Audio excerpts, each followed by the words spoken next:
Welcome back to GAETC, the podcast. We have a truly distinguished guest joining us today to discuss his upcoming role as a featured speaker at GAETC, easy for me to say, 2025. I'm honored to introduce retired Colonel Eric Toler, the executive director of the Georgia Cyber I keep wanting to put security in there. Executive director of the Georgia Cyber Center. They deal with cybersecurity. I think that's why I want to kind of put that in there. Yeah. But Colonel Toler brings an incredible depth of experience to the conference. He joined Augusta University in 2018 to lead the Georgia Cyber Center after a remarkable career in the U.S. Army. He served for over 27 years as a military intelligence officer, where he was a pioneer in developing cyberspace operations capabilities for the Army and Department of Defense, holding key foundational roles within Army Cyber Command, U.S. Cyber Command, and the National Security Agency. His commitment to service earned him numerous awards, including the Defense Superior Service Medal, the Legion of Merit, and 2 Bronze Star medals. In his current role, Colonel Toler is responsible for fulfilling, again, easy for me to say, the Cyber Center's vital mission, creating an ecosystem of collaboration that helps solve our state's and our nation's most challenging cybersecurity problems through innovative education, training, research, and practical applications. He works tirelessly with partners in government, academia, and private industry to help develop the professional workforce required to secure us all in cyberspace. With his unique expertise in technology, education, and national security, we are excited to dive into what he has planned for us at GAETC 2025. Welcome to the show, Colonel Toler. It's good How to you be doing, here, sir? Lee. Seems like we were just doing this like a year ago. About a full fiscal year ago, yes. Yeah. Calendar, fiscal, same thing. In our parlance. What? I'm sure you get this question often. Anything scaring you right now? I'm afraid of carnies. I don't know what it is about carnies that really frighten me, but Is it small hands and smells like cabbage? If we want to go the Austin Powers reference, is that where we're going? Or yeah, I don't know that I get afraid of much anymore. I mean, being a faithful Christ follower, there's not really much that impacts me. Doing 7 combat tours, you kind of get over that fear factor.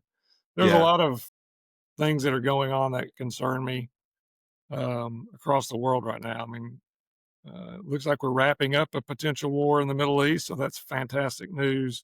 all the things The one crossed. in Eastern Europe still kind of raging right now, which is unfortunate. And there's armed conflicts all over the country. Of course, here in America, where our biggest vulnerability is, in my opinion, is in the cyber domain. Yeah. Where the bar of entry of being able to do significant damage is very low, and you can access it from anywhere in the world. And so I don't know that we're prepared for that if we had to face a major attack on like critical infrastructure, for example. And so those are the things that concern me. Mm-hmm. I think people are finally starting to take notice, and hopefully we can address and mitigate some of those vulnerabilities before we have to deal with them. In the education world as I am, like you kind of get used to like your locus of control. I think that's a healthy thing to kind of live with, the things that you feel like you have power over and the things that you can handle on a daily basis. But whenever I let my whenever I let that go and I go to a different spot and like, oh no, the paranoia or the anxiety or whatever can kind of take over from time to time. Infrastructure sets in on me, and I start thinking about that. And Cormac McCarthy is a fantastic author, but because he's a fantastic author, that man has probably made me have more sleepless nights than any other person on the planet. I don't know if you ever read or saw The Road, his book and movie. I don't think so. The intro, like, is again post-apocalyptic. Something happened. Yeah. The scary part of it is they never say what happened. All that happened is the husband, or the main character, goes to turn on the bathtub one night after he hears a big explosion and no water comes out. And then his wife's like, "Why are you trying to take a bath at 2 a.m.?" And he's like, "I'm not." And boom, that's it. That's all you get. And then there's no more birds. There's no more cows. There's nowhere like there's cannibalistic gangs roving, and that sort of thing. So again, that might be too much for a educational technology podcast, and I apologize. Yeah, that's where my Cormac McCarthy kind of takes over my thoughts whenever I go towards thinking about the infrastructure. Like, And it's a big thing. It's a scary thing. I'm grateful that we have people like yourself and other people that concern themselves with that. Hopefully, have some safeguards in place. Yeah, well, and we kind of experienced a little bit of that almost a little over a year ago when we had the hurricane that came Oh my through. goodness, yeah, And I mean, for most people, we went a week without power. If you were outside the city limits, it might have been 6 to 8 weeks without power.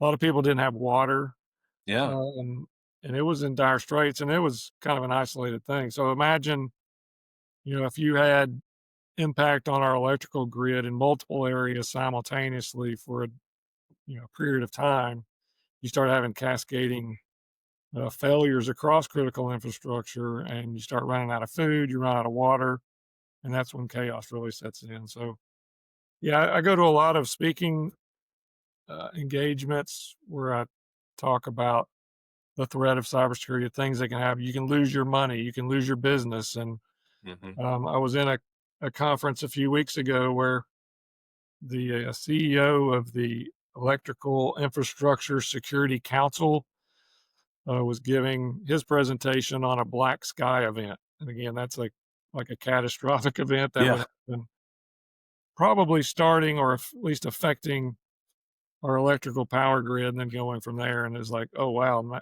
maybe I won't sleep well at night after that presentation. yeah, But it's yeah, real. I mean, we have to address it, acknowledge it, and take the steps necessary to mitigate it. yeah. Let's bring it back to education. When you're talking to educators about this sort of thing, and really, so I think your audience is probably geared more toward the CTO, CIO um, grouping, maybe some cybersecurity teachers, perhaps. But when you're talking to educators about this sort of thing, what's the sort of message that you're trying to deliver to them to help that community? Yeah, I think one is the importance of it.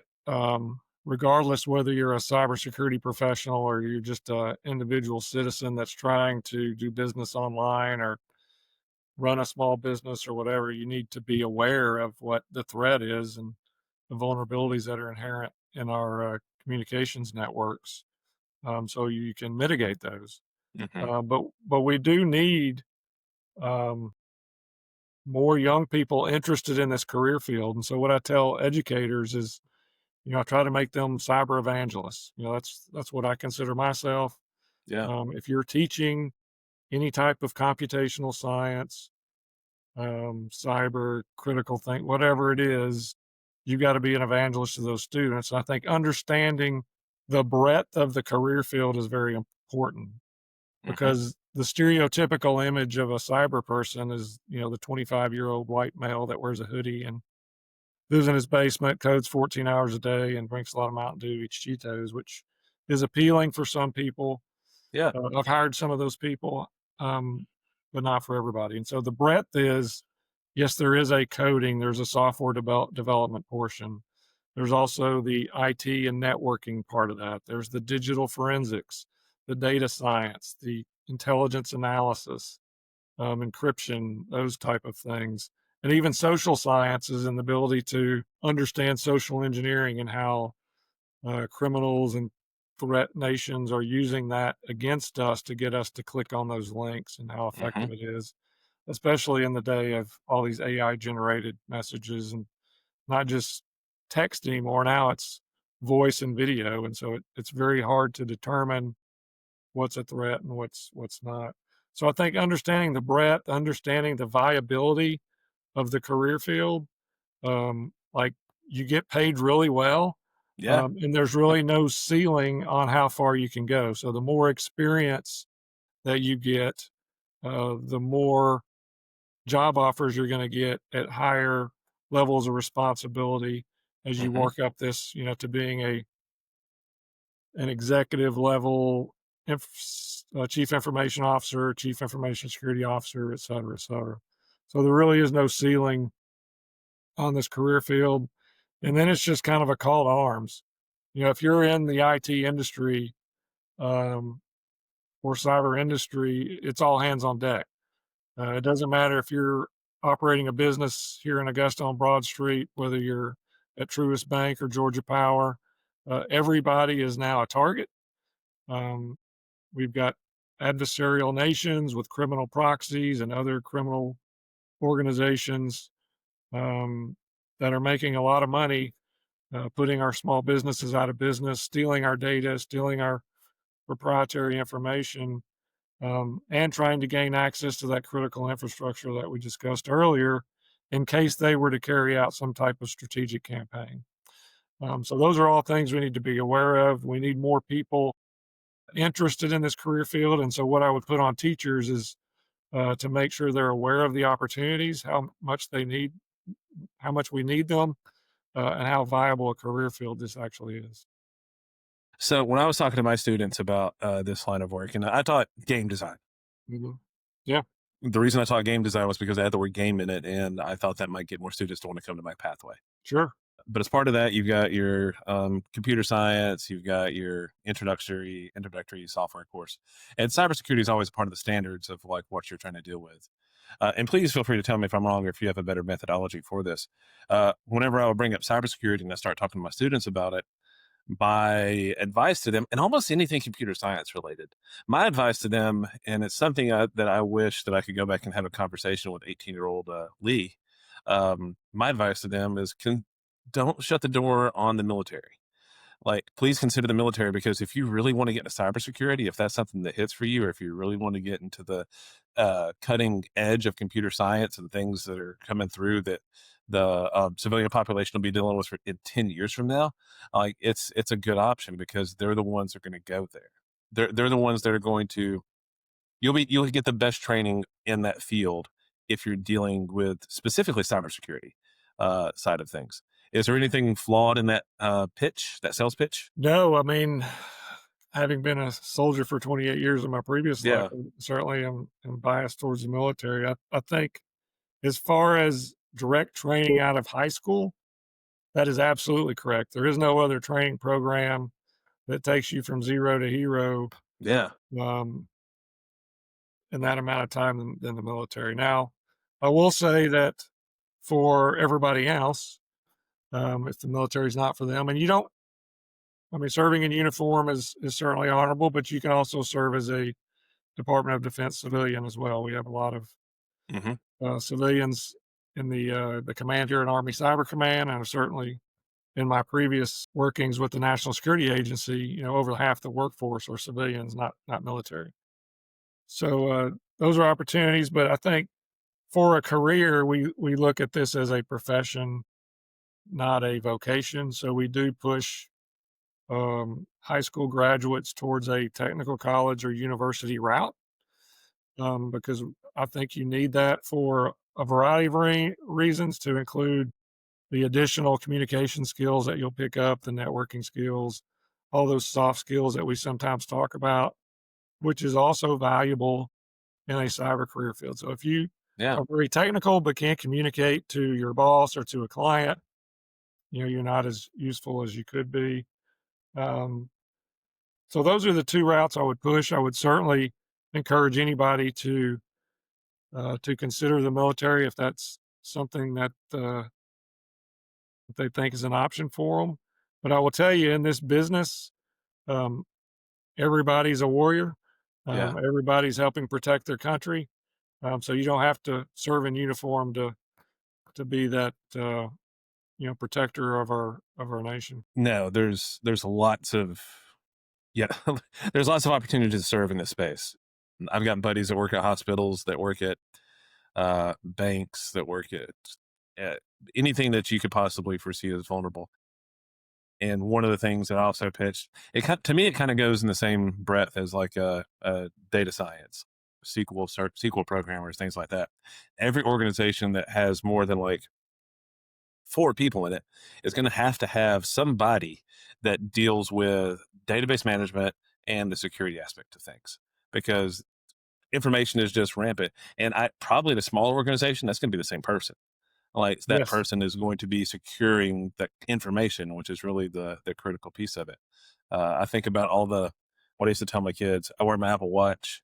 I have a heartbeat that beats on a good day 70 beats a minute if I'm doing something with the AFib when it kicks in. Sometimes it's a lot more than that. But Yeah. every single one of those is a data point, right? Yep. Like every single data point tells something about me. It tells something about who I am. It tells something about what I got going on. And the importance of not only gathering and understanding that data, but making sure it's protected is invaluable. How did you find this field? Like where did a young pre colonel, I struggle with the word colonel. I want to say it phonetically and not how it's pronounced.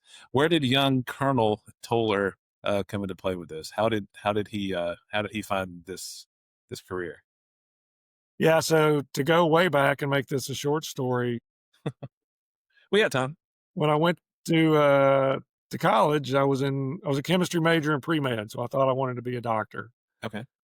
Just so happened into my first year, my chemistry lab partner was in ROTC, and kind of was talking about opportunities. Hey, the Army's got a great medical program where you can go to school and they'll pay for it, and you owe them 7 years back at the end. I'm like, hey, that's a pretty good deal to not have any debt through medical Yeah. school. And then, but as I got into the ROTC program, I realized that less doctor, more of being a soldier and leader.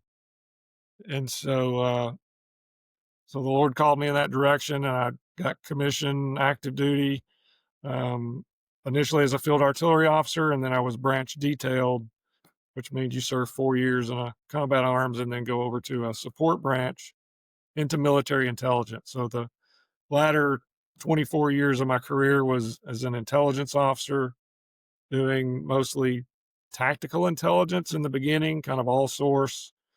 And then as I got into a specialty of signals intelligence, that's kind of where the cyber component came in. So if you know of SIGINT as being the exploitation of foreign communications, whether that's radios, cell phones, internet, you can think offensive cyber. In order to gain access, you've got to be able to exploit. And as we got into going from midpoint collection of you know either intercepting a radio wave in transit or a cable access, now you're getting into endpoint collection where you're going on to devices and gathering data that is never in transit in some cases. Yeah. So that's a specific capability and skill set that the U.S. government excels at. And so, as the Army was and DoD in general was figuring out how to develop a cyber force, those that were in that SIGINT community kind of filled in the initial work roles, leadership roles of the like I commanded the first offensive cyber unit for the Army as we Hmm. were standing that up. And then I was the one of the first offensive cyber team leads for U.S. Cyber Command before we established what's now called the Cyber Mission Force. Or I was the senior intelligence officer for the Cyber National Mission Force, which is the operational two-star command underneath U.S. Cyber Command that's helping protect U.S. national security systems and certain parts of our critical infrastructure and really going after the hackers themselves. So it's kind Yeah. of hacker on hacker. And so those are the types of jobs that I had that kind of prepared me for my current role, which is um, kind of working with all these entities in a collaboration to use to kind of to bring the best of everybody's capabilities and authorities to bear on some local and state problems instead of just focusing at a national level. How do you go into like a? Now, this is getting out of education, just something I've been kind of curious about. And it kind of relates to education too, I guess, because everything does. It's all the same pot, really. Um, but we've got a lot of small municipalities, small governments that again have one guy that handles everything. Yeah. He controls their firewall or tries to. He controls their data or tries to. He controls, like, he does the best he can to kind of prop everything up. Is there a good way, again, because you study this and I just think about it, is there a good way to serve these smaller municipalities um, more effectively, efficiently? Like I keep thinking in my head, like man, like a co-op model would be good of some kind. I know, like for example, we have our RISA. Are you familiar with the RISA model? Yeah. Yeah. Yeah, okay. So we have a RISA here, and we've got one of the most brilliant people in the world that runs our technology department at RISA, Bucky Bush. Bucky Bush, great name. He should be a superhero. Yeah, His real name is George Bush, by the way, but he was the fifth, and so he got a nickname Bucky. there you go. Anyway, um, so he runs that kind of thing there, where he handles a lot of the data analysis and kind of the looking at the different data measures that school districts need. He's kind of developed some protocols for them. But he handles like a chunk of their data because we have a bunch of school systems that are too small to handle it themselves. Uh, it's always seemed like there might be a need there somewhere to have that sort of data protection, something like that, maybe at a smaller level to where like you can't have big cities, big agencies, they have people, they have teams of people. But Cave Spring, which is a town the size of my thumb, they can't afford to have anyone, and if anything is compromised, they're probably going to say, "Well, like our water is going to be shut off." I guess. Is there anything that you've seen that works well for helping out these smaller entities, be it school districts, municipalities, whatever? Yeah, so that's a fantastic question that I think we have an answer for. Okay, shoot. Yeah, so when we stood up the Georgia Cyber Center, we didn't really consider ourselves to be a service center per se Hmm. or a service provider. Our official name's the Georgia Cyber Innovation and Training Center. So it was more training, education, and research and development. But as I got out into these local communities, either a chamber of commerce or looking at rural healthcare or school systems, I couldn't sleep. What scares me, what kept me up at night was the lack of expertise and funding at the local level. And so we're talking small local governments, um, smaller school districts. I mean, I've gone to some districts that are probably better off than some colleges and universities, but the Yeah. majority across Georgia need help because there is no on hand expertise. Like you said, there's one person that's doing multiple roles, and they've got maybe expertise in one of those, and the other ones are just trying to hang on. Hmm. And it makes them very vulnerable. Or you've got a managed service provider that you've hired, and not all MSPs are bad, but some of them are maybe not as competent as they need to Right. be, or maybe they don't, represent their products as well as they should, or maybe you've bought some things you don't need, whatever. But there's nobody at that level to know that. And so as we were, you know, we think about the problem, it's like, well, great, they have no money, so what's the solution? Because they can't just hire a Fortune 500 cybersecurity company to come in and help them out. So we kind of cracked the code on using our university students to provide services in our security operations center. Oh my goodness.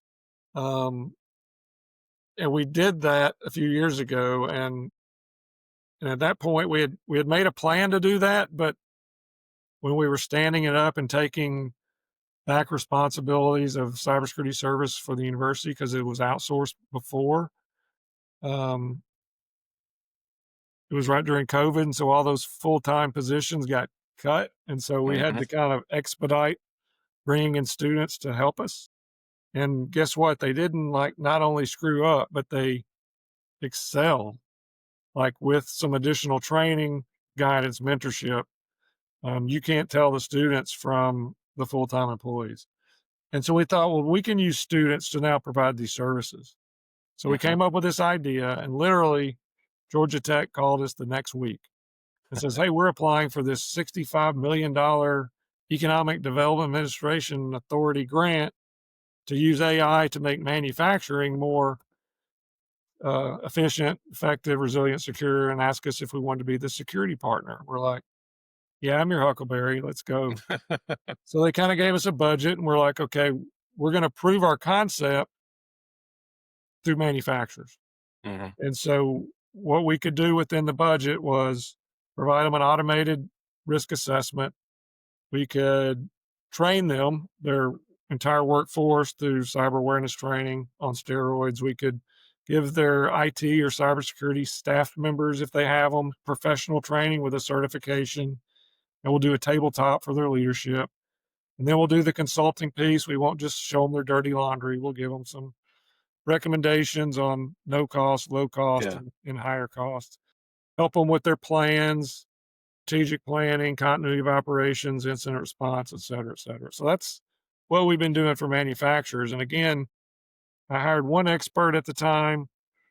We're up to 10 student assistants that are doing that work for manufacturers. So now we're scaling into rural healthcare, protecting our hospitals. We've already done our first pilot. We got another grant in ask for our public schools. We're going to do another state ask for all these rural or small local governments as well. And the way that we've designed this is we hire a few experts, a bunch of students. We've already got the Hmm. training programs in place. We can adapt to any cybersecurity framework that is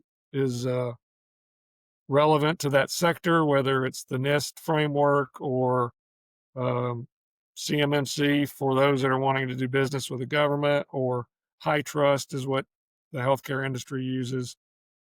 They're all kind of the same, but uh, everybody has their own framework. So we can do that to make sure that they're not only compliant, but it reduces their risk significantly. And then we'll Yeah. continue to help them as CISO as a service, so Chief Information Security Officer as a service, and even monitoring.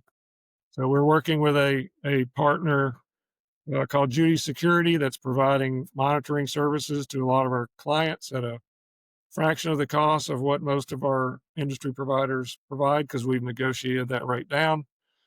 Um, and so our students are serving as their tier one analyst uh, in their virtual SOC. And so Oh, we can scale this thing out and provide these services. And we're solving two problems at once. One is what you mentioned. How do you provide affordable and highly effective services at the local level? Number two is how do you make your students, university or college students, work ready when they graduate? You know, we've got over 516,000 jobs that are open in cybersecurity. We've got recent university graduates that can't get jobs because they have no experience. yeah. So now we're solving both of those problems at one time. You know those moments you get whenever you get chills and stuff? Like, I'm Yeah. having those right now. Like, man, you're feeding so many things. Like, the kids that the student experience alone is invaluable because they're doing something real, they're doing something important, they're contributing. Have you looked at scaling? So, I mean, let me back up. Is everything run through Augusta University? Well, it is right now because we're just getting started, right? So Yeah. we're just about to scale probably pretty large into healthcare. So imagine protecting every rural hospital in Georgia. Then we get Beautiful. into every local government, and then we get into every school district. So the beauty of the program that we've developed in house as part of that initial grant, we could plop this on any university in the state or in the Hmm. country that's got a cybersecurity program and a willingness to take on this mission. I mean, there is some risk involved, Right. but we've mitigated that risk down to almost nothing. But you know, you got to break out of this status quo mindset of a lot of universities where we're just providing this theoretical education. No, we need to be preparing young people for life and for a career in said, work role or sector. That means we have to give them real world experience. And it's not only technical experience. I mean, one of the beautiful things about the SOC, for example, is our students do all of our VIP tours, which we have about 2 a week. And so something that they absolutely hate when they find out they've got to brief senior Hmm. executives, but after they've done it about 50 times, they're exceptional communicators and they have Yeah. confidence and they go into these interviews like looking across from somebody and not being nervous and not speaking and not looking at their, shoes when they speak, but they're very confident in answering both technical questions and um, teamwork questions and those type of things that employers are looking for. So we're pretty proud of what we're doing here to prepare our students, but we can easily lift and shift and scale across any university in the country, and that really is our intent because Mhm. we need this everywhere. Yeah. If you want to come to the other side of I-20, I'll see if I can go. I'll go make friends with the computer science department head real quick and see if we can I was just about to Google, and I don't like Googling while I'm talking. But I was about to say, do we have a cybersecurity program at West Georgia? Because man, that'd be a good, again, I-20 partnership, Yeah, yeah. to kind of be able to hit something up on that. That is so. I'm so excited about that. Like We are I too. didn't. Yeah. Again, I was just, again, something I've thought about and wondered about, and like that is so cool to, again, from the top down. Everybody wins. Yeah. Yeah, Now, is it? there is no negative except for maybe some cybersecurity companies that, Yeah. we may take some of their business, but, I think we Cave tier Spring couldn't afford them anyway. yeah, we tier this thing up so that, there's a much higher level of support that's needed at the strategic level, down to the national level, down to the state level, and then we connect the dots. And so if we have these, like we've had a lot of visitors from different states wanting to establish some type of cyber center, and Hmm. we absolutely encourage them to come. We share everything. We're hoping that they will develop these centers in their state. We can connect those centers together through collaboration and information.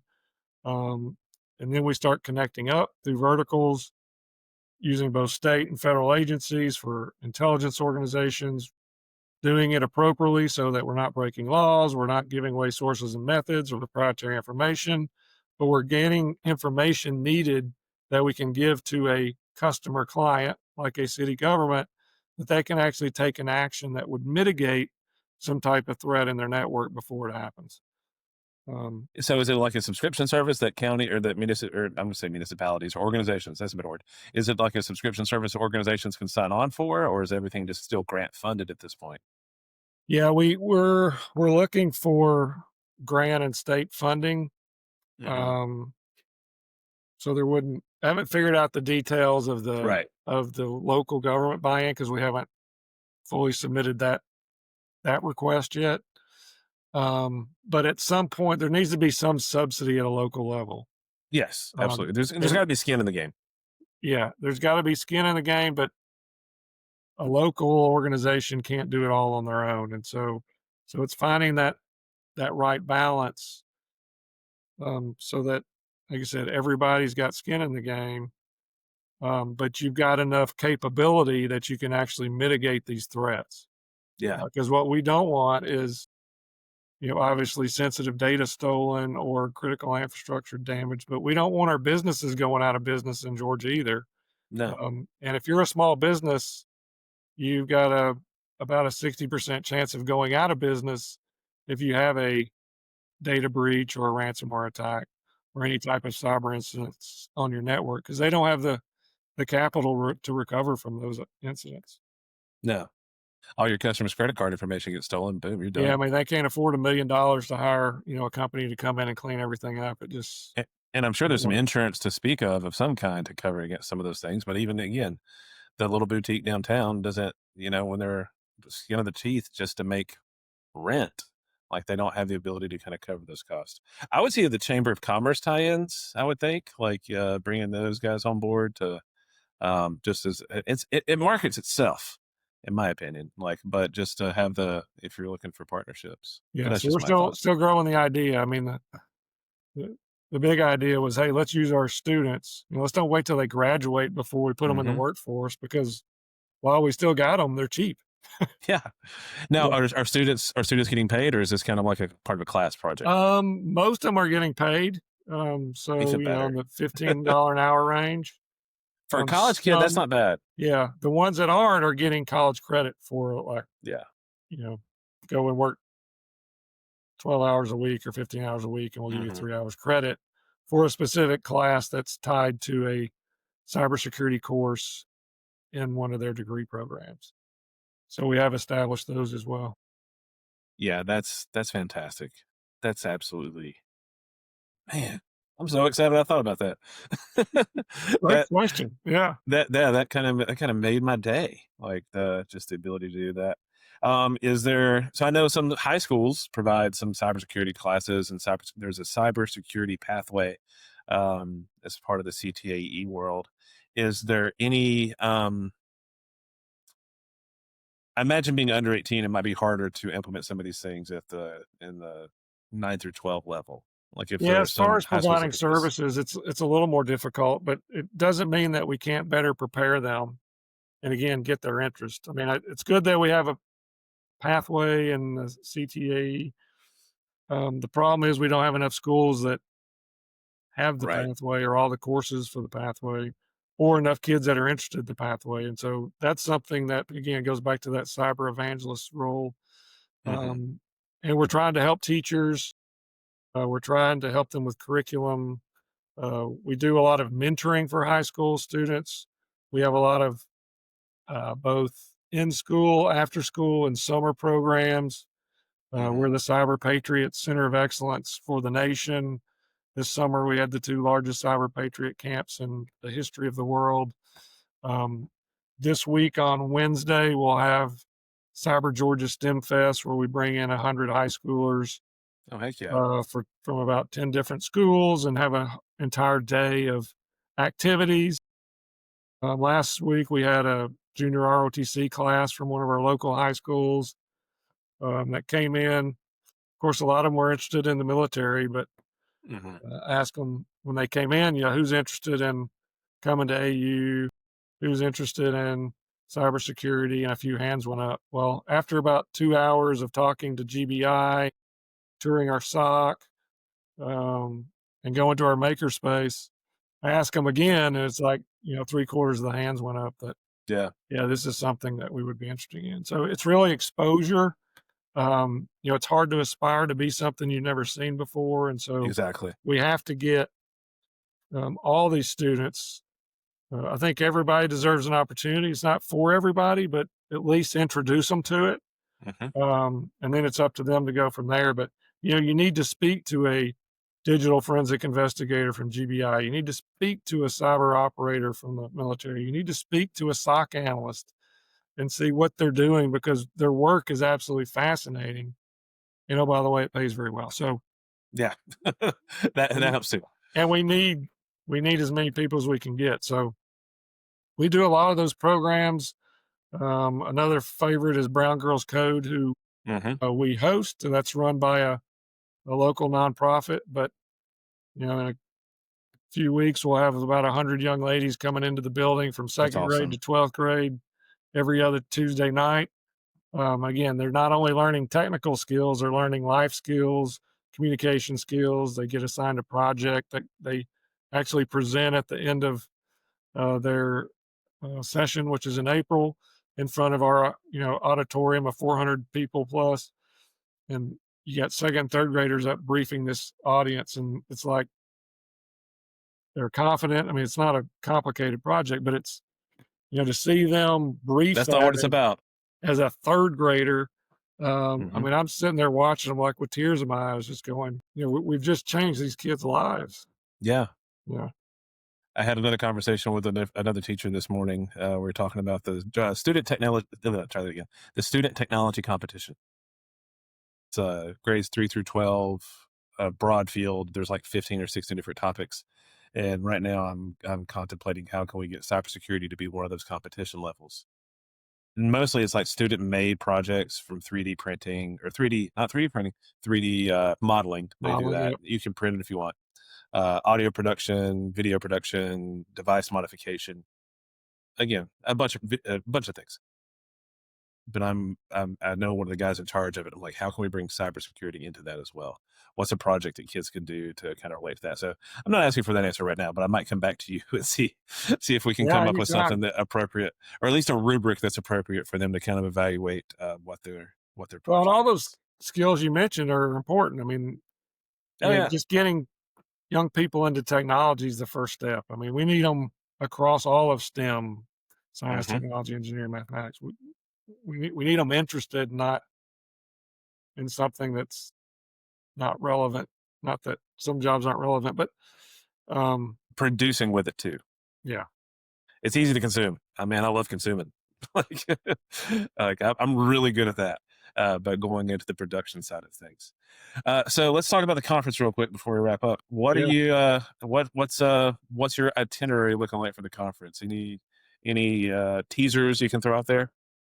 Well, I'm presenting at the leadership strand again, and so in the past, I've kind of focused on some of the things I mentioned on the criticality. Here's some resources that you can use. I think with this year's theme on innovation, we're going to kind of move into a little bit more, how to use large language models, artificial intelligence in your classroom. How do you do that in an effective manner so that you're not giving the answer away? Hmm. You're adhering to ethical standards. Uh, it's a lot more complicated, but not than just turning students loose on a project and say, go use Chat GPT or whatever. Right. And so introducing some of those, again, some updated resources that we can provide for teachers. One of the things we just got a grant for is to do a summer teachers camp, Oh, um, where we'll help them with their curriculum. I mean, that's kind of the goal, is to yeah. during the week, give them some education. And then, um, since Security Plus is their end of course assessment or end of pathway assessment, we want to get them introduced into the course and have a voucher lined up. Probably won't take the test at the end of the week, but we'll certainly get them started on the curriculum that they can access from my cyber range and do that on their own pace so that they can go and take that exam. Because in order to Wow. give that certification, you got to have the certification yourself. So we want to make sure that they've checked that block. That'd be so cool. Who are you opening up the teacher camp to? Is this anyone, or is it just cybersecurity teachers? That's yeah, it's predominantly cybersecurity teachers. Okay. We may dip into computer science and some of the other technology pathways, but we'll start with cybersecurity and go from there. We're kind of capped at about 20 teachers initially for Okay. this coming summer. A week long event. Is that what you said? Wow. Yeah, A it's week in no Augusta. cost to the teacher. We're actually trying to build in a little bit of a stipend for them as well. Even better. Hey, week in Augusta in the summer is probably going to be hot. But I will say downtown Augusta has got some fantastic restaurants. Yeah, it gets better every year too. I mean, Yeah. there's a lot of construction going on downtown, Always. but it's in a good way, and there's a vision of what Augusta will Hmm. become like 2 years from now. So Yeah. still not a I bad was. place to hang out and get some good food, but where we're going with a new James Brown Arena, Hmm. new streets, new bike lanes, it's really going to be exciting to be here That in the town. future.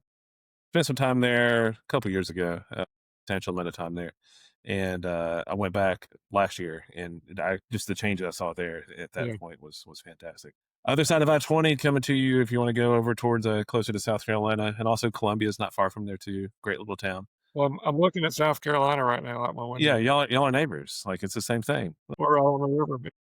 Yeah, North Augusta is South Carolina, which I learned that part too. Again, fan of the town. Colonel, thank you so much for joining us. I'm really excited about all the possibilities, especially I can't wait to see where that partnership with your students goes and how that gets replicated out across the landscape because that's a service that's too good not to I don't know put a patent on or do something with and get out there because it's about service, which is something you've definitely dedicated your life to.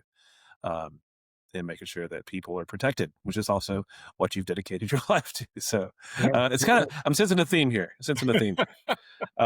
It's a Colonel, calling, right? yeah, it is. It absolutely Yeah. is. Are you on any social medias or anything? If anybody wants to try to find you, LinkedIn. LinkedIn. Okay. Look up Colonel Eric Toler, Toler. I'll find your profile and I'll put that in the show notes too, so that way people can locate you. Well, Colonel, as of today, it's October 13th when we're recording this. This will be out sometime before the conference. So as of right now, I think I'll see you in like 3 weeks. That sounds about right.